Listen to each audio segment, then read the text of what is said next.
Bakhtiar Sanova and you're watching A News. Let's take a look at today's top stories. Donald Trump threatens to block opening of US-Canada bridge. Jeffrey Epstein's former girlfriend Ghislaine Maxwell refuses to answer questions at the US congressional hearing.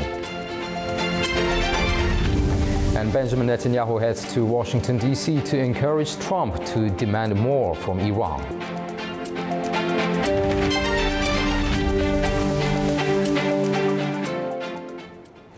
U.S. President Donald Trump says Washington will start negotiations with Canada over a new bridge linking the two countries, and has warned it may not open unless the United States gets what he calls a fair deal.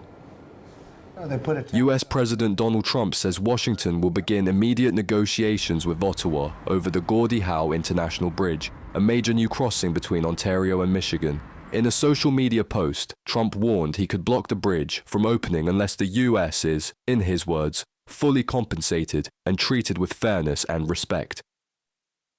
The project is a key piece of transport infrastructure aimed at easing pressure on existing crossings and improving the flow of trade between the two countries. Canada has funded the project, which is expected to cost around roughly $4.7 billion US.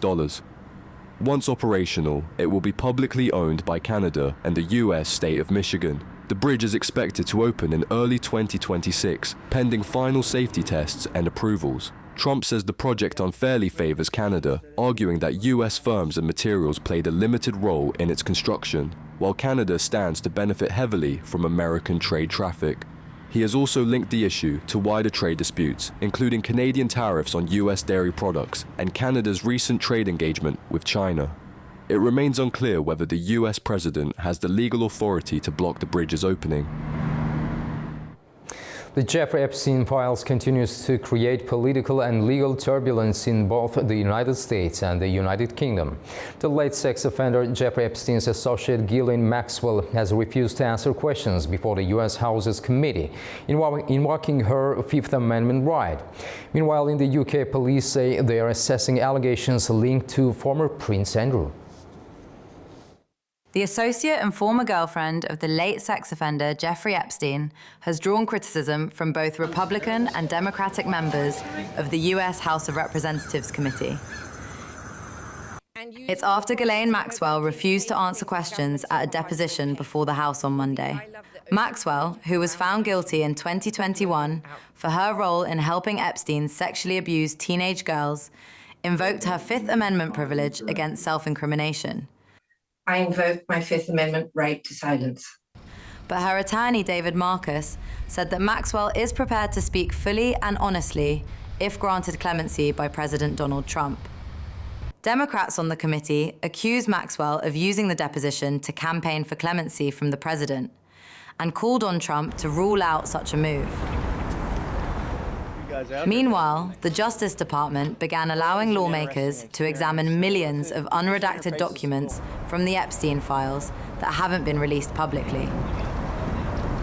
It wasn't just Epstein and Maxwell, or showed up to the island, or showed up to the ranch, or showed up to the home knowing underage girls were being paraded around, and some of the sickening stuff in there about the violence. And what we want to do is have the investigation to get to those people to answer those questions. Alongside the United States, the United Kingdom also has the Epstein files in the spotlight.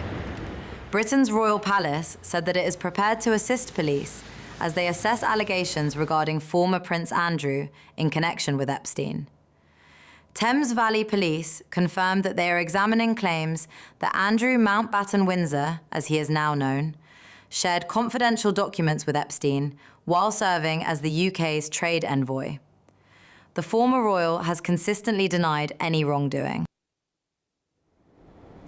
Russia has no intention of launching a military attack on any NATO state this year or next, but is racing to rebuild its forces as Europe steps up its rearmament. Estonia's Foreign Intelligence Service said in its annual report on Tuesday. Ammunition production is expanding so rapidly that Russia will be able to stockpile supplies for future wars while continuing to fight in Ukraine, the intelligence service said. Any Russian attack on Estonia will involve drones on land, in the air and at sea, simultaneously across Estonia's entire territory, it added. We know that Russia is planning to increase its military capabilities in the future, which will increase military posture and disposition along Baltic, Finnish, and Norwegian borders. At the same time, we cannot recognize any intention currently to attack any NATO country. But there is another part of this sentence, is that in order to keep that situation in the mid and long term, from the NATO perspective, we have to invest in our defense today, defense capabilities, also internal security. That's how we are able to manage and contain Russia also in the future. We see that Russian influence activities are on full speed. We know that Russia is very concerned about the so-called European rearmament, which they perceive as a future challenge. And we see that at least some of the activities Russia conducts, working with different political powers or parties, other groups which are willing to promote Russian interests and narratives, with the goal to slow down Europe in this regard, or to stop it. Britain's Prince William, the Prince of Wales, met with Saudi Crown Prince Mohammed bin Salman in the Saudi capital Riyadh on Monday, during his first official visit to the kingdom. At the start of a three-day visit, Saudi Crown Prince accompanied Prince William on a tour of the heritage site of Diriyah, considered the birthplace of the Saudi state. William is expected to hold an audience with the Crown Prince and take part in engagements focused on the kingdom's economic reforms, cultural initiatives and environmental programs.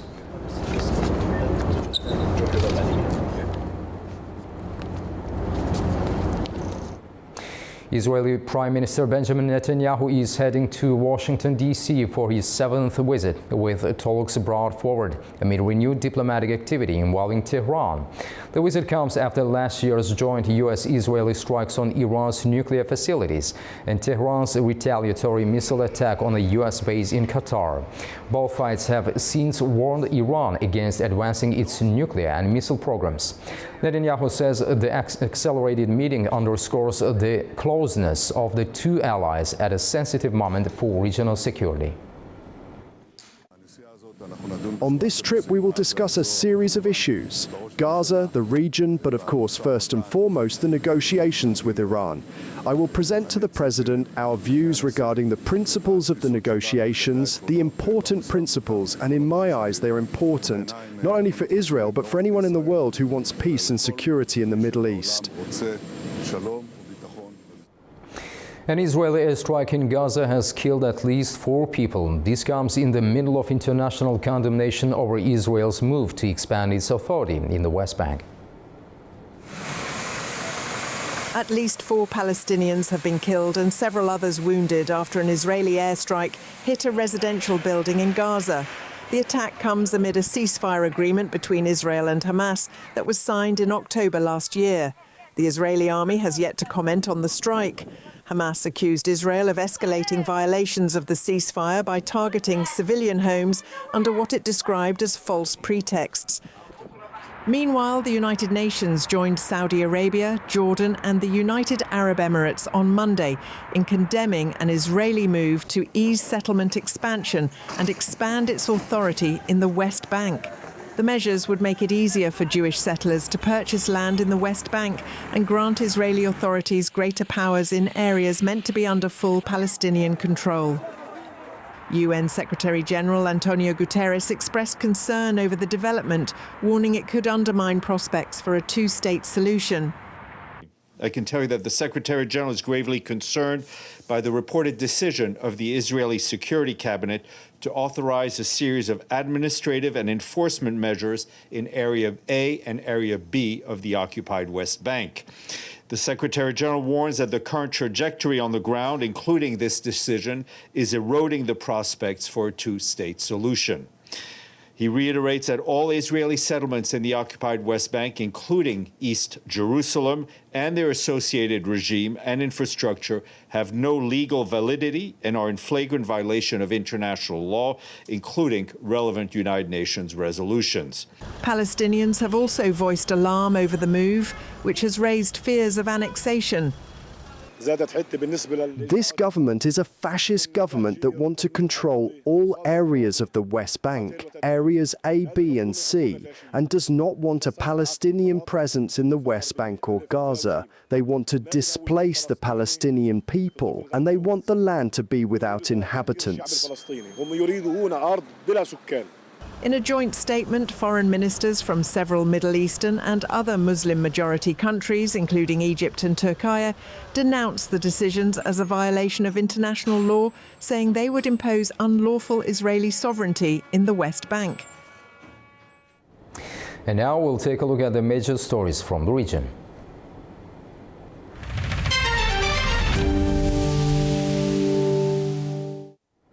The World Defense Show 2026 is continuing in Riyadh, with defense officials and industry leaders showcasing new capabilities, partnerships and live demonstrations. Our Nuray Mustafa reports from the Saudi capital. The World Defense Show 2026 showcased a phase of high-level engagement, live capability demonstrations, and meaningful industry connections. As part of the program, the World Defense Show Connect platform opened to trade visitors, facilitating focused one-to-one meetings between the buyers and suppliers. Leadership discussions at the Connect Theater were held before packed audience with senior government and industry representatives in attendance. Local production, partnerships and industrial collaboration were also highlighted. Lifeline demonstrations presented integrated systems in realistic operational environments, attracting significant interest, while a variety of flight displays continued, featuring iconic platforms including the Typhoon. And held in Riyadh under the theme of the future of defense integration, the event offered a platform for showcasing the latest advancements across all 5 days domains: air, land, sea, space and security, with participation from numerous countries. Turkey is the third largest participating nation at World Defense Show 2026, with Turkish exhibitors currently occupying 4,400 meters square of exhibition space. Participation from Turkey has grown significantly between 2024 and 2026, underscoring World Defense Show's increasing global prominence as a leading defense exhibition. Nuray Mustafa and Zohrab Shirinov for A News, Riyadh, Saudi Arabia. U.S. Vice President J.D. Vance has landed in Baku for the second leg of his South Caucasus trip, where he's expected to meet Azerbaijani officials.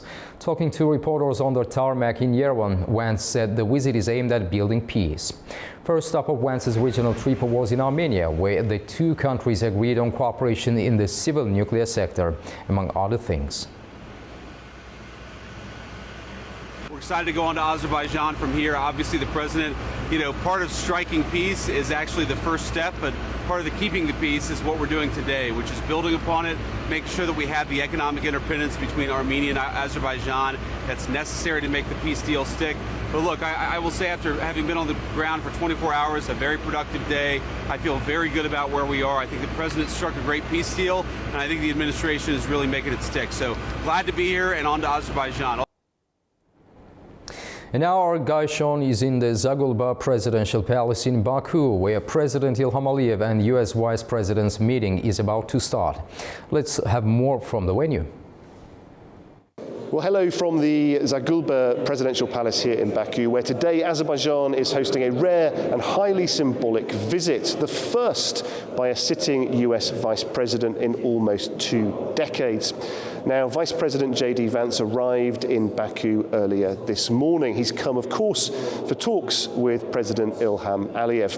And at the heart of these discussions is, of course, energy, security, regional stability, and Azerbaijan's increasing increasing strategic role as a major bridge between Europe and Asia. Now, Washington very obviously sees Baku as a key partner, not only because of its energy exports, but more widely, its huge influence right across this region.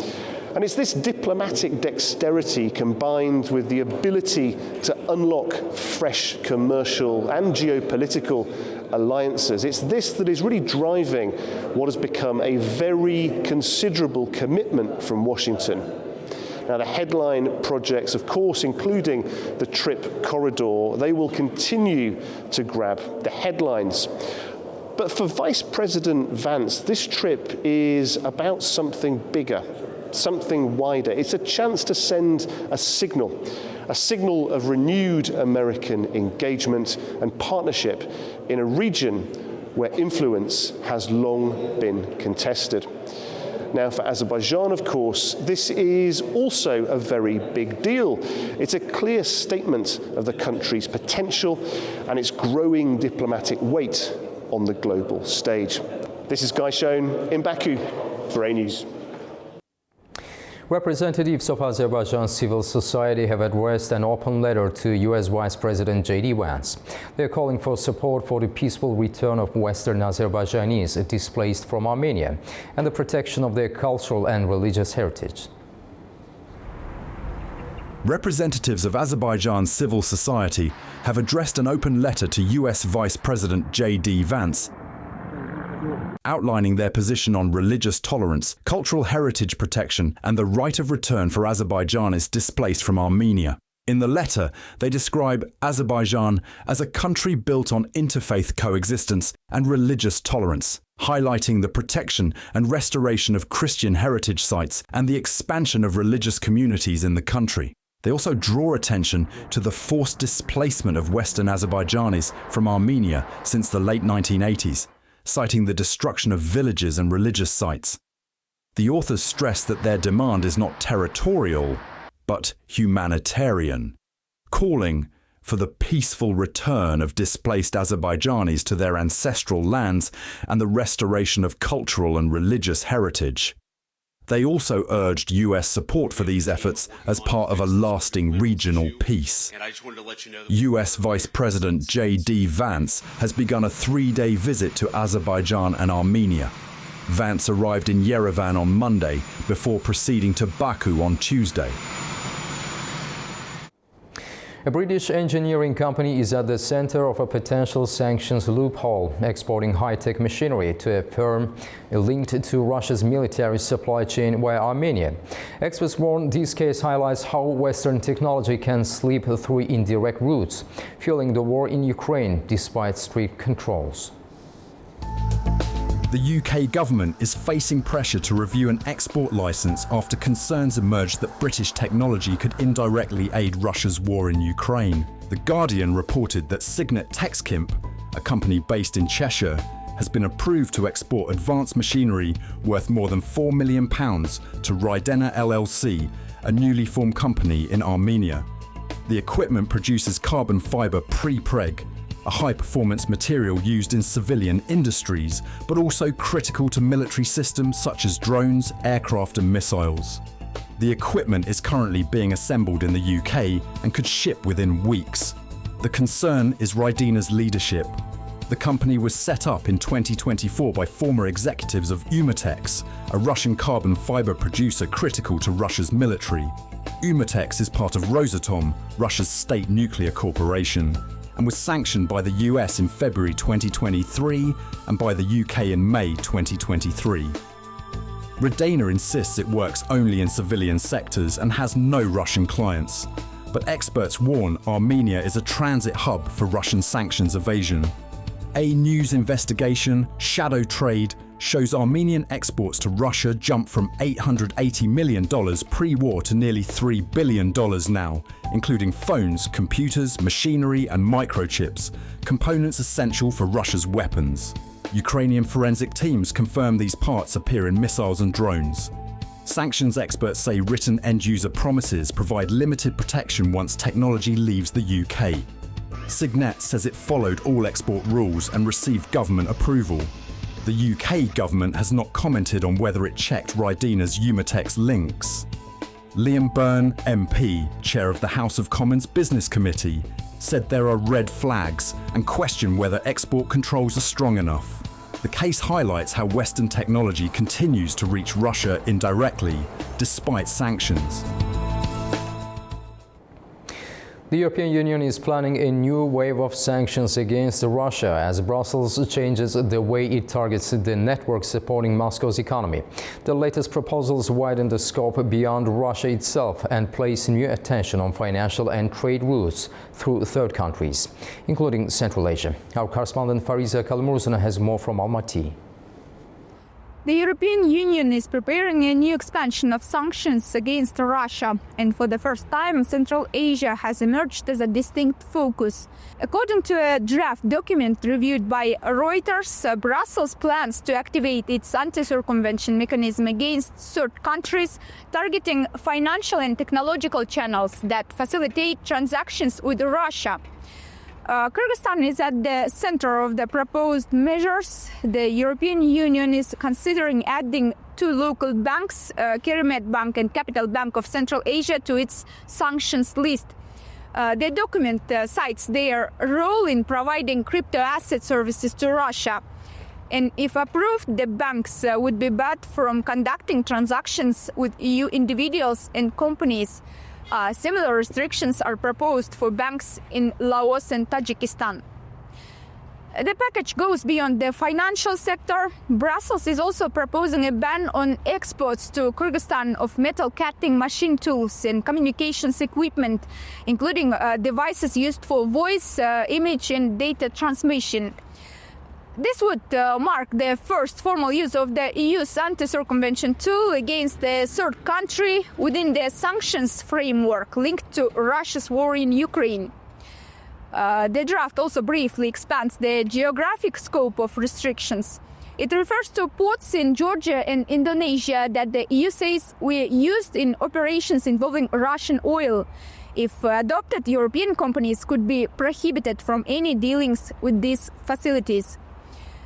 All measures are part of the EU's 20th sanctions package and still require unanimous approval from all EU member states to take effect. The European Commission President said the sanctions cover entire sectors and tighten control over maritime transport of Russian oil, replacing the previous G7 price cap.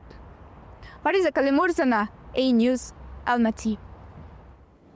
As part of a new sanctions package over the war in Ukraine, Brussels is proposing restrictions that would target key ports involved in handling Russian oil, raising significant economic and diplomatic questions for countries outside the EU. Our correspondent reports from Tbilisi. Proposals under the European Union's 20th sanctions package over the war in Ukraine would for the first time extend EU restrictions to ports located in third countries. And the initial list includes Georgia's Ulavi oil terminal. According to documents reviewed by Reuters, the European Commission, together with the European External Action Service and the EU's diplomatic service, has proposed banning EU individuals and companies from conducting transactions with the ports of Ulavi in Georgia and Karimun in Indonesia. If approved, the move would mark a significant shift in EU sanctions policy aimed at cutting off logistical routes used to transport Russian oil beyond Russia's borders. The proposed measures reflect a broader tightening of sanctions enforcement as Brussels seeks to close loopholes that allow Moscow to continue exporting energy despite Western restrictions. European Commission President Ursula von der Leyen has said that the package includes sector-wide measures and a shift away from the G7 oil price cap toward a full maritime services ban on Russian crude. For Georgia, the possible inclusion of the Ulavi port carries particular weight. The terminal is strategically important and recently handled shipments of Russian crude oil. Georgian authorities previously said that those deliveries complied with existing sanctions, noting that the vessels and companies involved were not under international restrictions at the time. Prime Minister Irakli Qorbakidze has responded by stressing that Georgia strictly adheres to the sanctions regime and is open to cooperation with the European Union. He said that the government is ready for fact-based consultations, information sharing, and detailed discussions on Kulevi, emphasizing that the port's strategic importance to the country is crucial. Nini Nikolaishvili, Tbilisi, A News. That's the news for this hour. Stay tuned to A News for more updates, and thank you for joining us.